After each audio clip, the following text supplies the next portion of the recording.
Hi, it's good to be back. I am back after taking a couple weeks off through the holidays.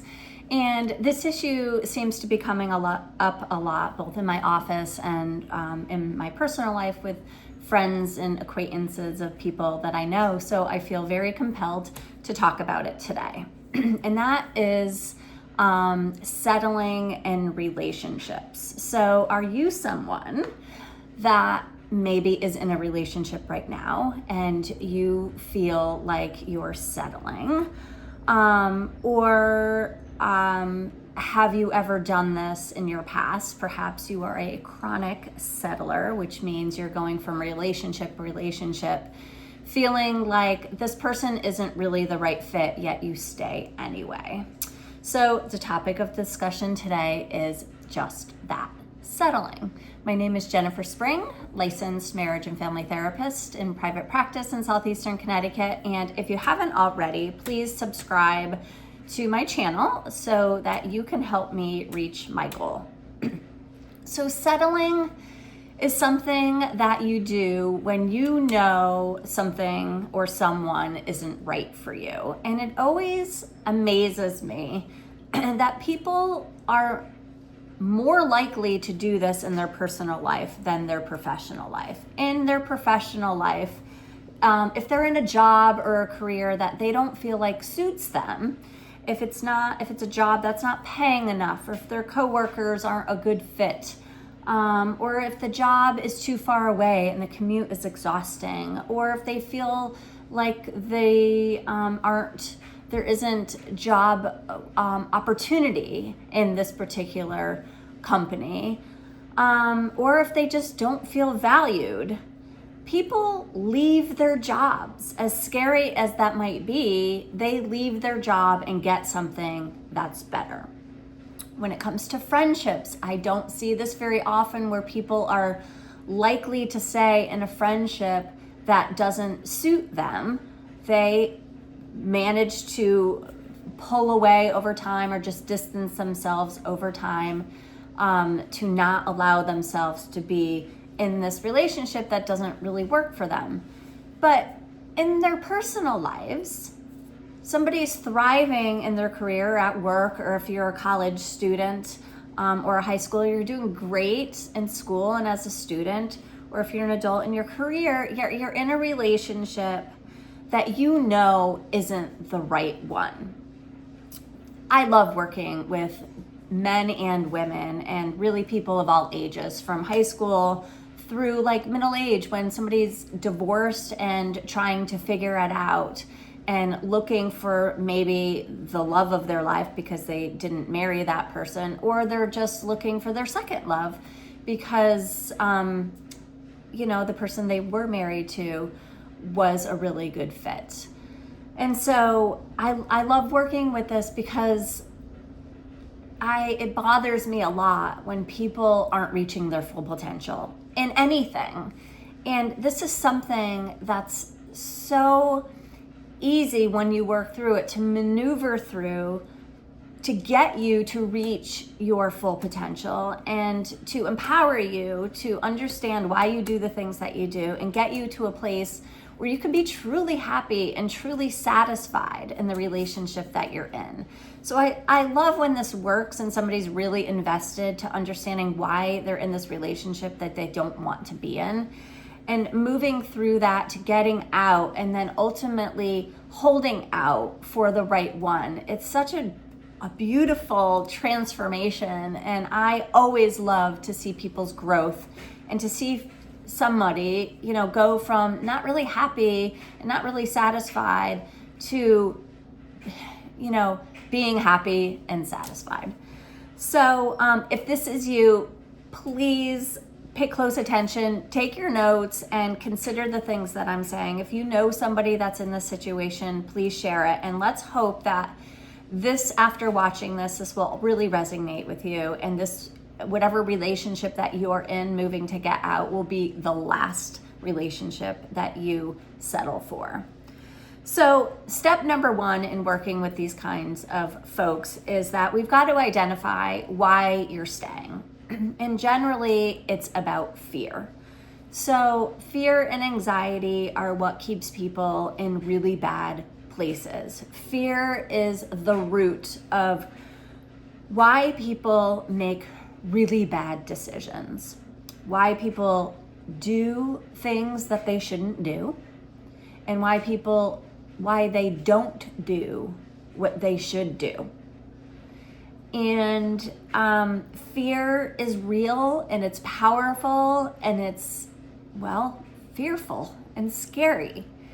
And when you don't come to terms with that anxiety, and please refer to my episodes, I have 2 of them on strategies for anxiety, you are going to be trapped in whatever place that you're in that the fear is keeping you in. So when it comes to leaving a relationship, here are some common things that I hear people are afraid of. They're afraid of being without the person. This person is my best friend. It's not necessarily a good romantic fit, but this person is special and I love seeing this person every day.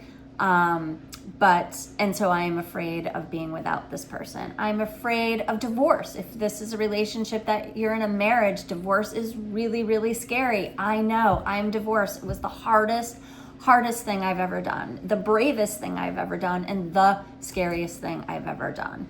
You don't want to mess up your kids. You don't want to leave the life that you know, but you know the life isn't working for you. You are afraid of being without your kids.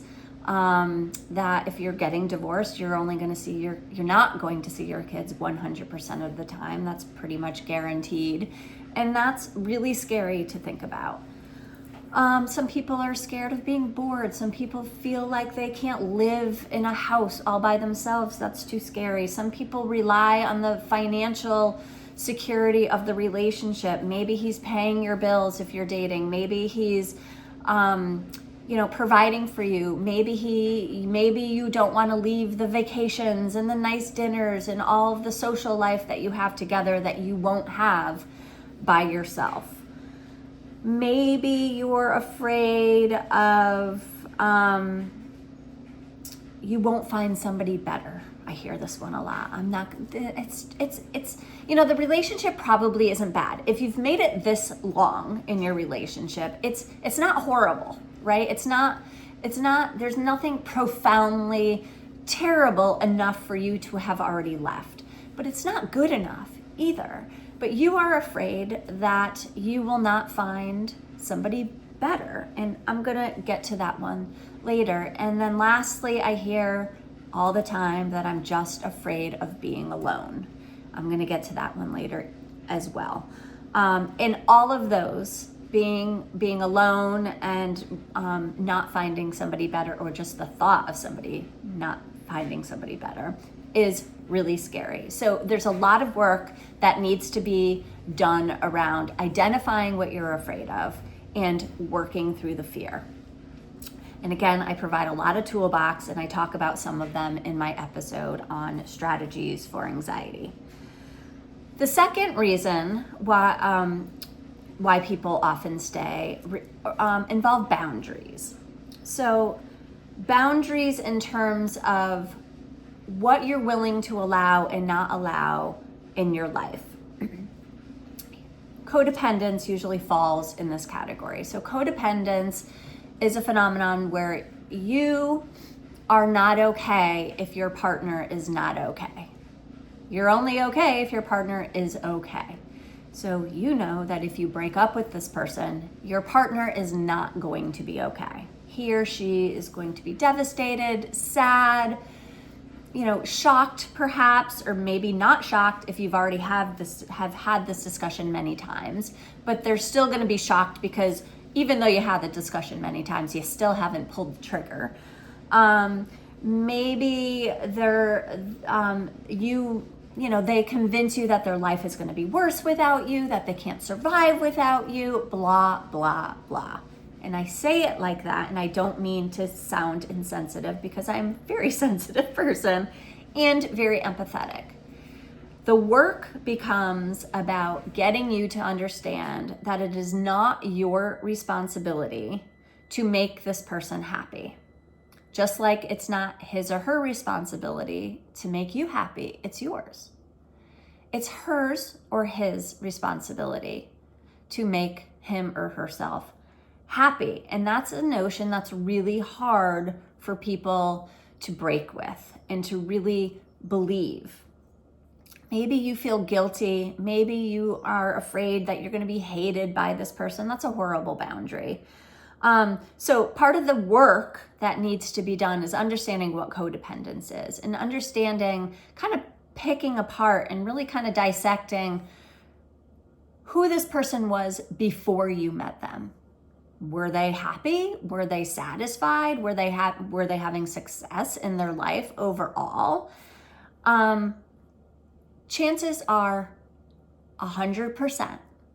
Maybe not exactly, immediately after the breakup, but in time, your person that you're about to break up with is going to revert back to where they were.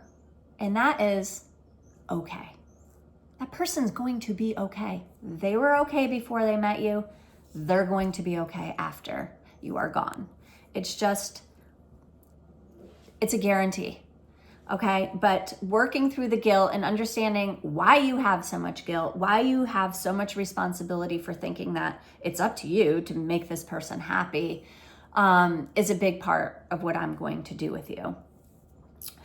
The next part of the work and to understand is, or the next reason why I see people staying in relationships that they don't think are right for them is because they're struggling for some reason with low self-esteem or low self-confidence or self-worth. Maybe they've had a traumatic experience in their life, or maybe you've had many traumatic experiences. Maybe you had a troubled relationship with a parent. Maybe you have an unhealthy form of attachment style. So I do episode 1 and 2 in my channel about attachment style, which is hugely, hugely impactful and important on us as adults. The premise of attachment theory is that we are affected by how our parents raise us and parent us and attach to us. And in essence, based on their style, it determines how we then attach to romantic partners in our or even friends for that matter, or people in general in our adult life.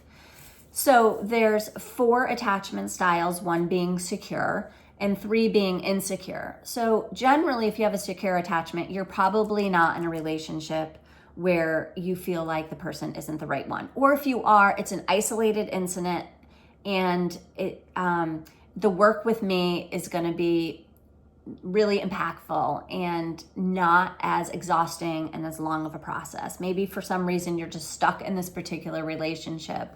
Maybe it's your first relationship out of a divorce. Maybe it's your first relationship in general. Maybe it's the longest relationship you've ever been in, and so you're kind of wrapped up in it. But if you have a secure attachment, you're not going to be afraid of being alone. So you're going to be able to wiggle and work your way out of it. But if you have an anxious attachment, meaning that your parents maybe were not always consistent, they were loving at times, but then at times they relied on you to make them feel better. Maybe they were a little bit busy. Maybe they relied on you to make them feel good. The relationship with your parents or their relationship with you was really warm and wonderful, but sometimes it was a little bit scary. Sometimes they were just a little bit too busy for you. Perhaps you were a daycare baby, or you were raised by somebody, you got close, loving relationships and attachments from your parents, but then you were watched by a babysitter or a nanny or a grandparent or somebody who was cold. And so now you go back and forth between loving and not loving, and it's kind of confusing. You don't know when you're going to get a good bond attachment and then when you're not. And so you really crave and long for the loving part. So, and I am really simplifying this. Please refer to my episode. I do a whole 40 minutes on the 4 attachment styles and go into great detail. I think this is really, really important for everybody to know what attachment style that they have, because it really determines a lot about why we do what we do. Okay, so if you have an anxious attachment, chances are you're maybe staying in this relationship because you're anxious. You just can't, you've convinced yourself you can't live without this person, or you've convinced yourself nobody's going to be better. And you struggle already with abandonment and rejection and, being disliked or excluded. And so even though this person isn't the best fit for you, you're hanging on for dear life because at least it's something and someone. A question I like to ask my clients is that, do you really love him or her, or do you just love what you're getting out of it? When they're not with you, do you miss him or her, or do you just miss being with someone? The second kind of attachment style is the avoidant, where these, your parents, again, were sometimes very loving, but a lot of times just really strict and emotionally absent.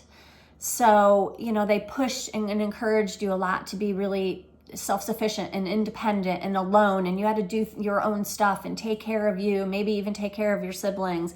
And again, not all the time, but a lot of the time. And so, parents weren't very good at expressing their emotional needs, and they didn't like you to express your emotional needs. Maybe you even got in trouble for crying or saying that you needed them, or that you were afraid of something. And so, again, I'm so simplifying this, but if you grew up to be, with avoidant parents, you're kind of an avoidant yourself, which means you kind of like your own individual personal space. You don't want somebody to rely on you.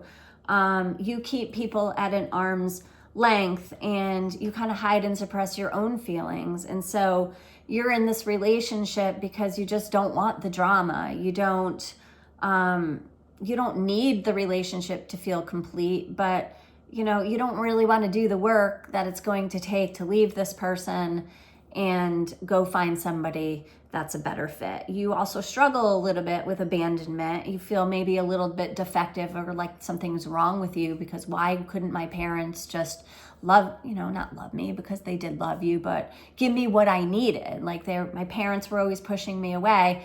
Internally, we subconsciously, kind of, manifest that as maybe it's my fault. Maybe there's something wrong with me. So again, you're staying in a relationship or settling because maybe you feel a little bit desperate.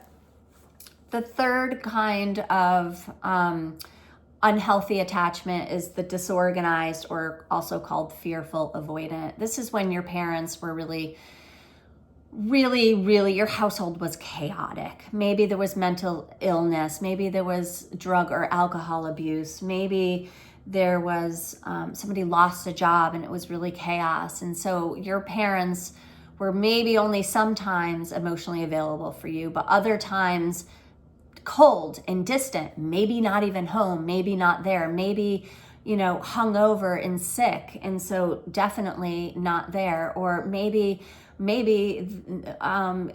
clean and sober that day, or on their medicine that week or that month, and really great, and so really attentive, but then boom, everything changes and it's just chaotic. And children are often very confused and afraid when they're being raised in a disorganized attachment style. This is kind of a combination of an anxious and avoidant altogether. You're probably not listening to this video because you're probably not settling in a relationship, because you probably haven't had really successful long-term relationships. You're probably struggling with things that maybe your parents did. And so you're maybe not in the situation that I'm talking to you about. So again, understanding what's going on, why you're struggling with self-worth. And again, back to the attachment theory, we subconsciously question our own value when we are not raised in a secure attachment home. And so for me to help you get to the root of the matter and understand your core wounds and what it is that you need from you to work yourself out of that. The last part of why I see people stay is because they're disillusioned that the relationship is going to get better, that your partner, that he or she is all of a sudden going to become the match that you've been waiting for.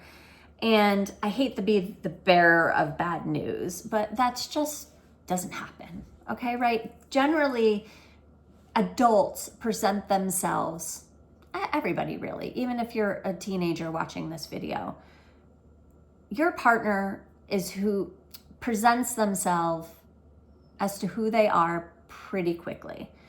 Their values, their personalities, their worth ethic, their styles of communication, their attachment styles, their love language. Watch my episode on love languages. Certain things are ingrained in people, and you are who you are. And that doesn't mean people can't change. I'm in the business of helping people change, right? And just get better. But if you need something major to happen for your partner to be the better fit for you, major isn't going to happen. You have to be the one to make the change and to change what you expect and to change you. Disillusionment is a huge factor in this. And it just shouldn't be the reason why you stay, because generally somebody who's Mr. Wrong isn't all of a sudden going to become Mr. Right.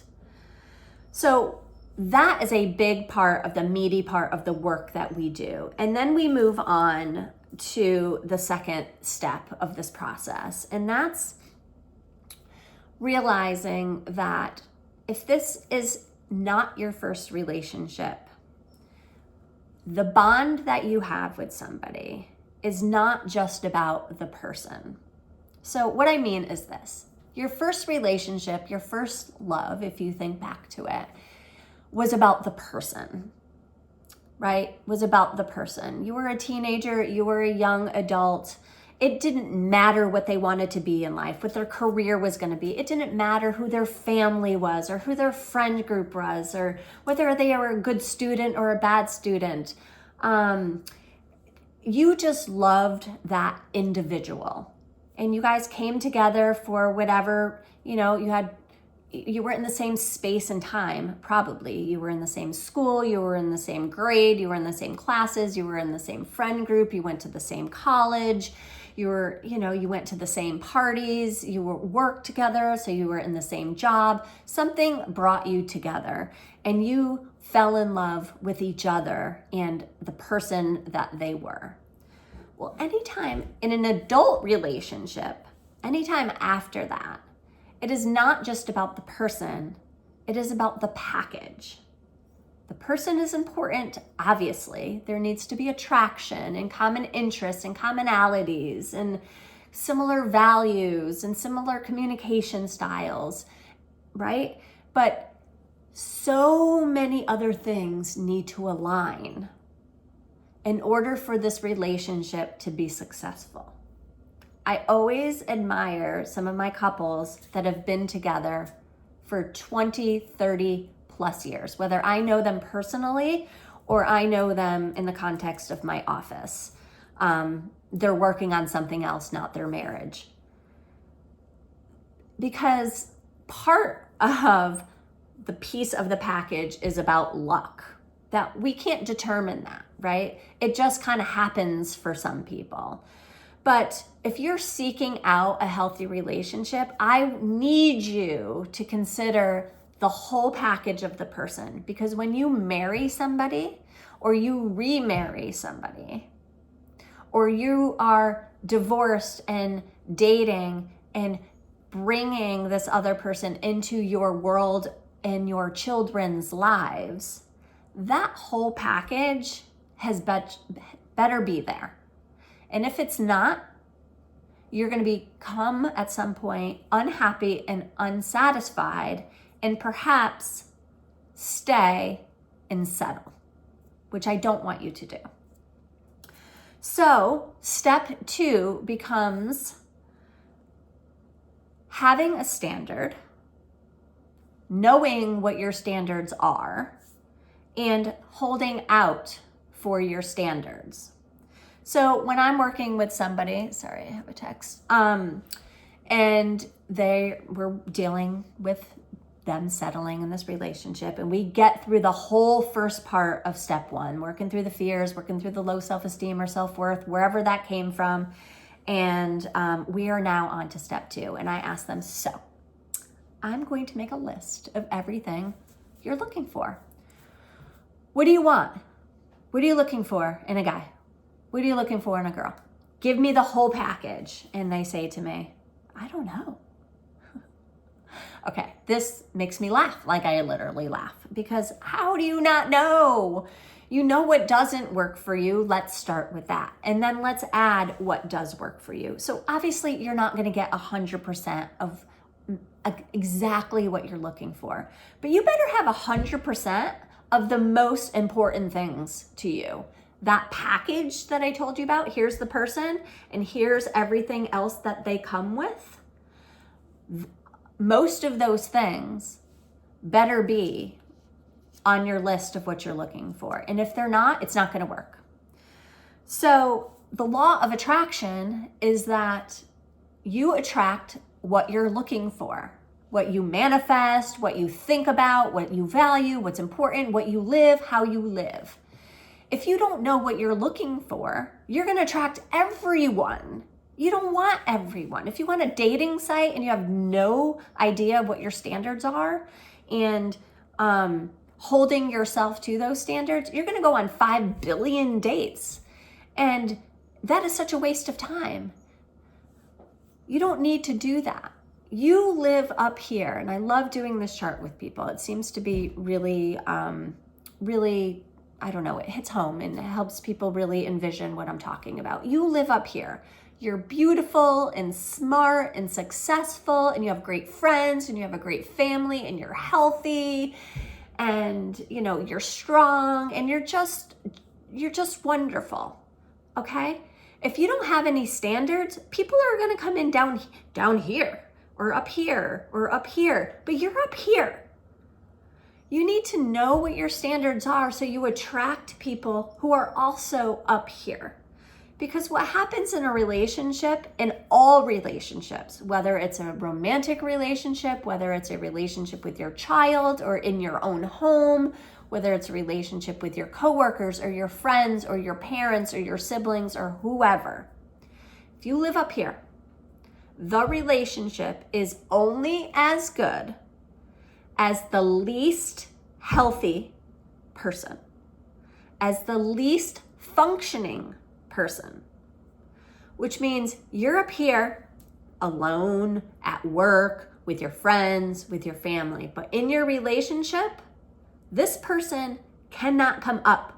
They are the best that they are right here. They don't know any better. They don't know any different. They can't, for whatever reason, addiction, personality disorder, mental health, abandonment issues, whatever the reason. We're not blaming this person, but this person is down here and you are up here. Now, sometimes you go down here because of stress, or you even go even higher because you've had a great day or you've had great luck or great things have happened, and sometimes you even really are in a bad place.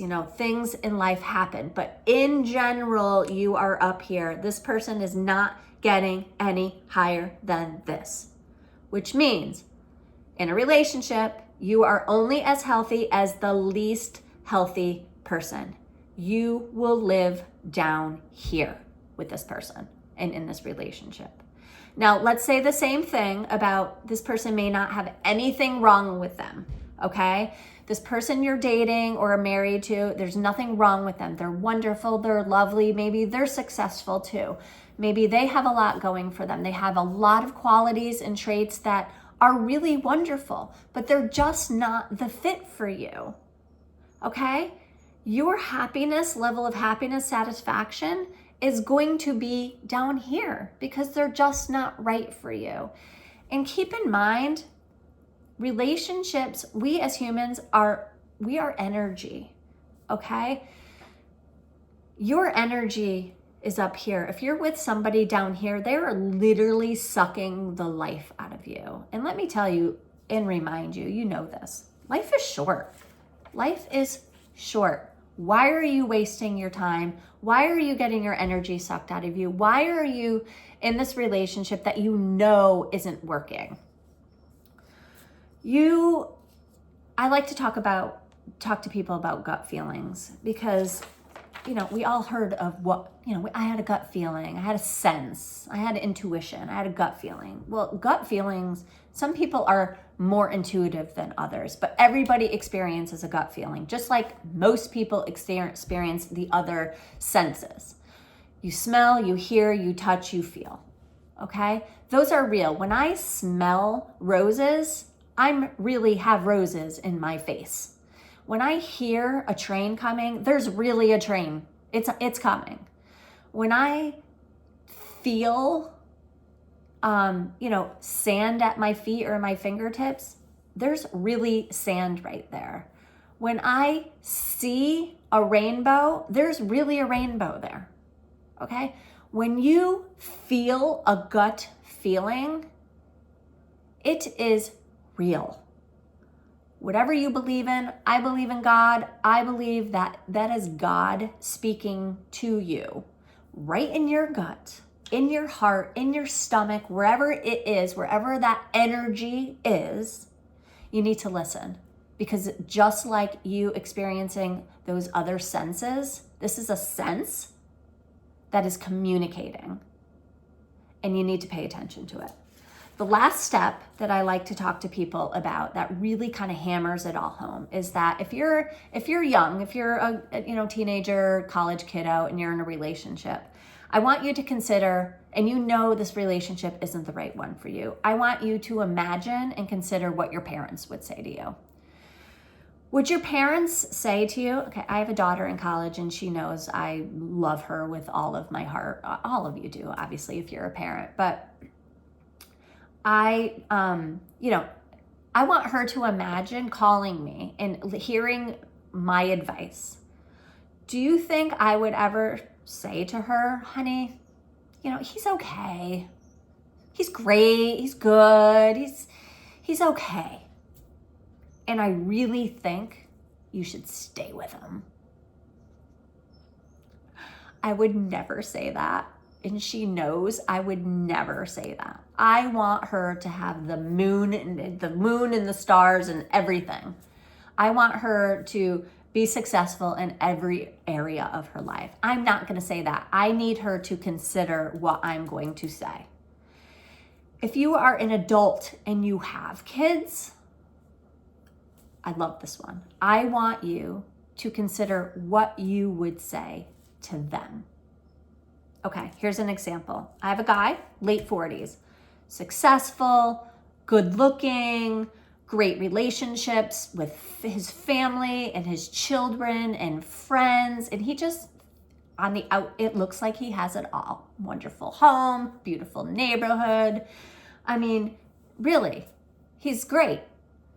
He's in a relationship where he knows isn't the right one.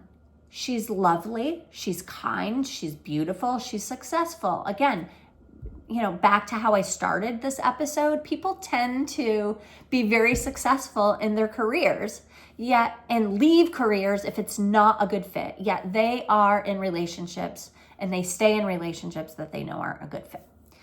This couple is that perfect example.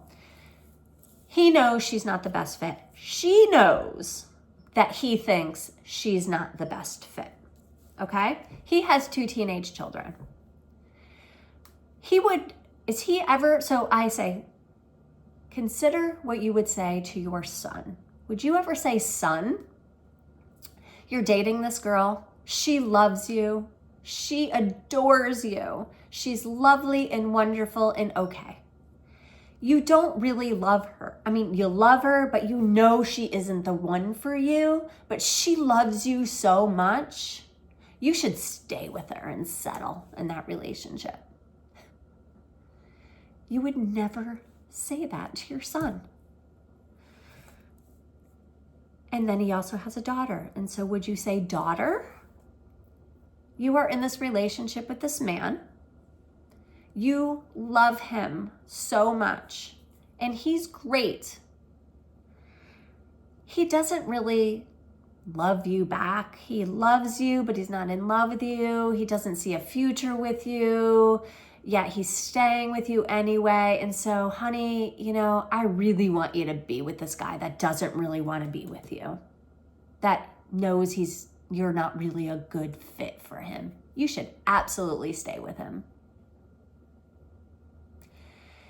You would never say that to your daughter. But guess what? This guy is saying exactly that to his children. He's not using his words to say it. He's using his actions to say it. These kids are watching him in this relationship and will model what he's doing when they get old enough to be in relationships. And so when people ask me, I'm staying in my relationship because I'm married, I know this person isn't the one for me. Am I going to mess up my kids if I get divorced? My answer is always the same. It is up to you whether or not you mess up your kids. Kids are born beautiful and innocent and with sponges, and with the world ahead of them. It's up to you. If you have a horrible divorce, possibly you might mess up your kids by getting divorced. But guess what? If you have a horrible relationship or just a dysfunctional one or distant one or one that just isn't full of love, when I've got two people sleeping, I know somebody who was married over 30 years. They've been sleeping in separate bedrooms for like 10 of them. They don't do anything together. They travel separately. They don't go on date. It is loveless. Those children who are now young adults in their late 20s and 30s, that is the message that they're getting about what a healthy relationship is. What do you think their relationship is going to be like? Children watch us to be role models. It is up to us to model good behavior. It is up to us to show children what a good relationship is so that they can grow up to be adults that have good relationships. And they don't have to be teenagers or young adults to be watching. Little babies, little kids, toddlers are still watching, and they are reacting to your chaotic relationship or dysfunctional relationship or distant relationship. They know. All children do, and they are watching us. So that is the message I like to give to people and to work, can have my clients and my friends, if they're doing this, consider, because it really is eye-opening and really kind of, sometimes we are more willing to make hard changes for the sake of our kids rather than just for the sake of us. So whatever I can get in there to get you thinking and moving out of something that does not serve you to something that does, I'm going to use it. So work through the fears, work through the self-esteem and self-worth issues that you might have. Know your standards, hold out for your standards, and send a good message to your children, and live by this quote or this idea. It is better to be alone than with the wrong one. I stand by that. I truly believe that. Life is short. We deserve happiness. And back to the law of attraction. If you are in the relationship that does not serve you, if you're with the wrong one, the right one is never coming into your universe because you are not open to it. You are busy with the wrong one. If you are alone and you feel like you are better off alone than with the wrong one, your universe is open. And Mr. or Miss Right, and they are out there, is more likely going to find their way to you because you are, confident and okay not being in a relationship. They're going to find you. And I want that to happen for you. So please, again, subscribe if you haven't already. Send this if you know somebody that needs this. Do some research on attachment theory, whether it's my episodes or somebody else's. Mel Robbins, who has a wonderful podcast, did a great episode on this on December 18th of 2023 called Why Do I Love the Way That I Love? She works with an expert who has a great book out there that really does some good work on helping you understand the attachment styles and working through the core wounds. She does great work with folks, a 21-day like reprogramming to get you out of loving the way that you love if it's unhealthy. So hope you enjoyed this episode, and please share it if you know anyone that needs it. Thanks.